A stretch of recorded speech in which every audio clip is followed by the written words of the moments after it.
ragga bidaarta leh oo halis ugu jira wadna xanuun.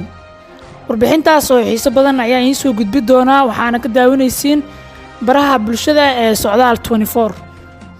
Daraasad la sameeyay ayaa lagu ogaaday in ragga bidaarta leh ay halis ugu jiraan xanuunka wadnaha in ka badan ragga caylan ee da'doodu ka hooseyso 40 jirka. Daraasaddan la sameeyay ilaa 2,000 oo qof oo rag dhalinyaro ah oo Hindiya ku nool in ay badankood qabaan xanuunada wadnaha intooda badan waa kuwa qaba bidaarta ama cirro. Maxadka xanuunada wadnaha ee Yurub ama daraasad laga sameeyay 2017 waxaa laga shaaciyay in shirweynaha ururka dhaqaatiirta wadnaha ee Hindiya. Cilmi baarayaasha ayaa sheegay in 50% ragga qaba xanuunada wadnaha ay durba cirro ka soo baxdo iyagoo aan gaarin xilligii tintooda ay ciroobi lahayd.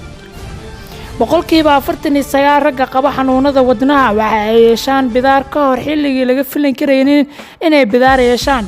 Daraasaddan wixii ka horeeyay waxaa kaliya loo maleynayay in dadka caylan ay tahay sababta ugu badan ee keenta wadna xanuunka. Cilmi baaris kale oo la sameeyay sanadkii 2013 laguna sameeyay rag gaaraya 37,000 oo qof waxaa lagu ogaaday in 32% dadkaasi ay qabaan xanuunada wadnaha la xiriira.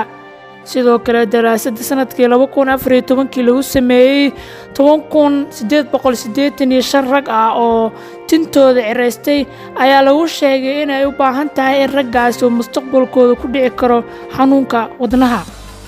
Rumuudka cilmi baarista oo lagu magacaabo Dr. Dan Deeb ayaa sheegay in ragga leh bidaarta ama cirrada ay wax ka bedelaan qaab nololeedkooda isla markaasi ay helaan la talin caafimaad oo wanaagsan sida nooca cuntada ay cunayaan iyo sida ay u maareyn lahaayeen tiiraanyada.